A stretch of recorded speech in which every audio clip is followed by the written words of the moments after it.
प्रधानमंत्री नरेंद्र मोदी ने वैश्विक शांति और सुरक्षा को साझा हितों और भविष्य की बुनियाद बताया।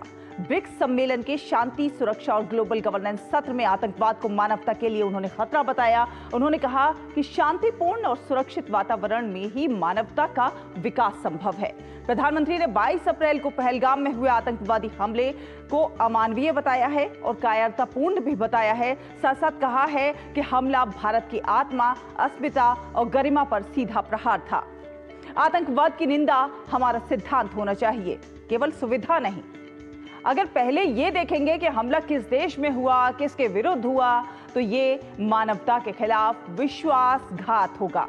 उन्होंने कहा कि निजी या फिर राजनीतिक स्वार्थ के लिए आतंकवाद को मूक सम्मति देना, आतंक या फिर आतंकियों का साथ देना या किसी भी अवस्था में ये स्वीकार्य नहीं होना चाहिए। प्रधानमंत्री ने अगले वर्ष भारत की अध्यक्षता में होने वाले ब्रिक्स समिट के लिए सदस्य देशों को आमंत्रित भी किया। Honorable Prime Minister addressed the session on the global governance and peace and security, where he reaffirmed India's commitment to enhancing the voice of the Global South. The global organizations of the 20th century lacked the capacity to deal with the challenges of the 21st century. And therefore, he underscored the importance of reforming the multilateral organizations. He called for a multipolar and inclusive world order and stated that the global governance institutions, particularly the UN Security Council, the IMF, the World Bank, and the WTO, must undergo urgent reform to reflect the contemporary realities and times. प्रधानमंत्री नरेंद्र मोदी ने BRICS शिखर सम्मेलन के मुख्य सत्र को संबोधित किया। तो आपको बता दें कि प्रधानमंत्री नरेंद्र मोदी ने ब्रिक्स शिखर सम्मेलन के मुख्य सत्र को संबोधित किया। सत्र का फोकस जो था वो बहुपक्षवाद, आर्थिक वित्तीय मामलों और कृत्रिम बुद्धिमत्ता को मजबूत करना रहा। प्रधानमंत्री ने इस बात पर चर्चा की कि तेजी से बहुध्रुवीय हो रहे इस विश्व में ब्रिक्स मंच को और अधिक प्रभावी किस प्रकार से बनाया जा सकता है। पीएम ने इसके लिए कई महत्वपूर्ण सुझाव भी दिए। पीएम ने कहा कि सुधारित बहुपक्षवाद की मांग करते हुए विश्वसनीयता बढ़ाने के लिए हमारी प्रणालियों में सुधार अहम है। ब्रिक्स देशों के बीच मजबूत आर्थिक सहयोग का भी उन्होंने जिक्र किया और कहा कि दीर्घकालिक वित्तीय स्थिरता और स्वस्थ क्रेडिट रेटिंग बनाए रखना चाहिए। पीएम ने ब्रिक्स विज्ञान और अनुसंधान रिपोजिटरी की स्थापना का सुझाव दिया, जिससे ग्लोबल साउथ के देश जो हैं वो लाभान्वित हो सकें।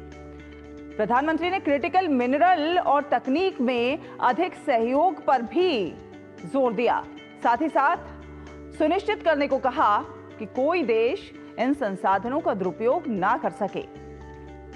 साथ साथ एआई के जिम्मेदारी भरे प्रयोग की चर्चा करते हुए प्रधानमंत्री ने एआई गवर्नेंस, चिंताओं और उसके समाधान और नवाचार को भी प्रोत्साहित करने को समान प्राथमिकता दिए जाने की जरूरत बताई है। तो कई अहम सुझाव प्रधानमंत्री नरेंद्र मोदी ने दिए।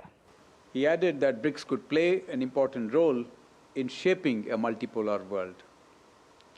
In this context, he also gave few suggestions in terms of considering setting up a science and research repository in the BRICS groups by the Global South countries to focus on supply chains of the critical minerals, both secured and make it resilient, and the BRICS group to work on responsible AI. तो Rio de Janeiro में आयोजित 17वें BRICS शिखर सम्मेलन में BRICS नेताओं ने एक ऐतिहासिक संयुक्त घोषणा पत्र जारी कर दुनिया को स्पष्ट संदेश दिया है कि वैश्विक दक्षिण अब एक अधिक समावेशी, सतत और न्याय संगत वैश्विक व्यवस्था के लिए एकजुट है। शिखर सम्मेलन की थीम वैश्विक दक्षिण सहयोग को अधिक समावेशी और सतत शासन हेतु मजबूत बनाना है, जिसके तहत नेताओं ने पारस्परिक सम्मान, संप्रभु समानता, लोकतंत्र, समावेशिता और सहमति जैसे मूल सिद्धांतों को दोहराया। घोषणा पत्र में 3 प्रमुख पहलों की घोषणा की गई, जिसमें जलवायु, वित्त पर ब्रिक्स नेताओं की फ्रेमवर्क घोषणा, कृत्रिम बुद्धिमत्ता पर वैश्विक शासन का संयुक्त वक्तव्य और सामाजिक रूप से निर्धारित बीमारियों के उन्मूलन के लिए साझेदारी शामिल है।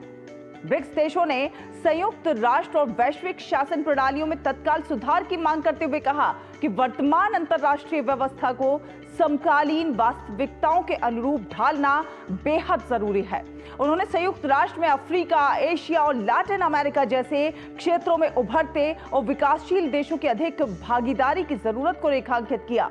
घोषणा पत्र में अंतर्राष्ट्रीय मामलों के ब्रिक्स और आपको बता दें, घोषणा पत्र में वैश्विक अंतर्राष्ट्रीय मामलों में ब्रिक्स देशों की किस प्रकार से व्यापक भूमिका हो सकती है उसकी वकालत की गई।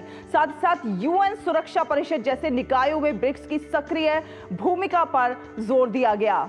संयुक्त राष्ट्र में वरिष्ठ पदों पर किसी एक देश या समूह के एकाधिकार का विरोध किया गया।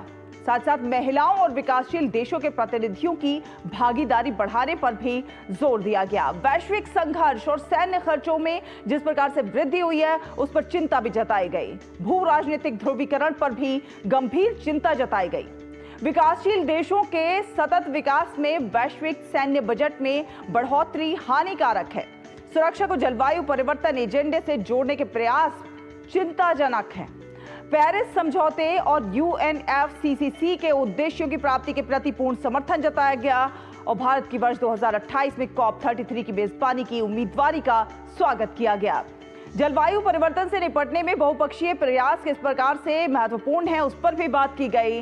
देश समान लेकिन अलग अलग जिम्मेदारियों के आधार पर कार्य करें, ये कहा गया। Strategy for BRICS economic partnership 2025 का स्वागत किया गया। क्षेत्रीय विकास, व्यापार, निवेश और सहयोग के लिए एक स्पष्ट मार्गदर्शन की बात की गई। डिजिटल अर्थव्यवस्था, ऊर्जा सुरक्षा, वित्तीय समावेशन और आपूर्ति श्रृंखला की स्थिरता पर बल की बात थी।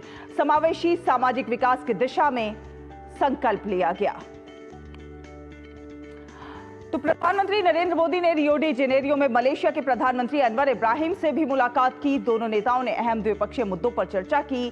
पीएम ने मलेशिया को भारत के लिए अहम बताते हुए महासागर विजन और एक्ट ईस्ट पॉलिसी में उसका प्रमुख स्थान बताया। बैठक के दौरान दोनों नेताओं ने द्विपक्षीय संबंधों में हुई प्रगति की समीक्षा की।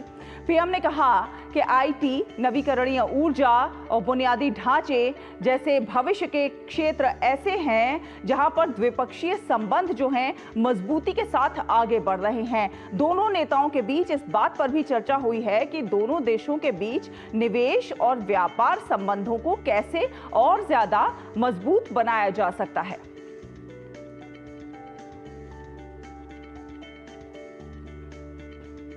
और प्रधानमंत्री नरेंद्र मोदी ने क्यूबा के राष्ट्रपति मिगेल डियाज कानेल से मुलाकात की। रियो डी जेनेरियो में हुई इस बैठक में अहम द्विपक्षीय मुद्दों पर चर्चा हुई। पीएम ने आने वाले समय में दोनों देशों के बीच आर्थिक संबंधों में बहुत विस्तार की संभावना जताई है। पीएम ने कहा कि प्रौद्योगिकी, स्वास्थ्य सेवा और ऊर्जा जैसे क्षेत्र भी समान रूप से आशाजनक हैं। प्रधानमंत्री ने कहा कि क्यूबा में आयुर्वेद की बढ़ती स्वीकार्यता निश्चित रूप से एक बड़ी बात है। दोनों नेताओं ने आपदा प्रबंधन तंत्र को मजबूत करने के तरीकों पर भी चर्चा की।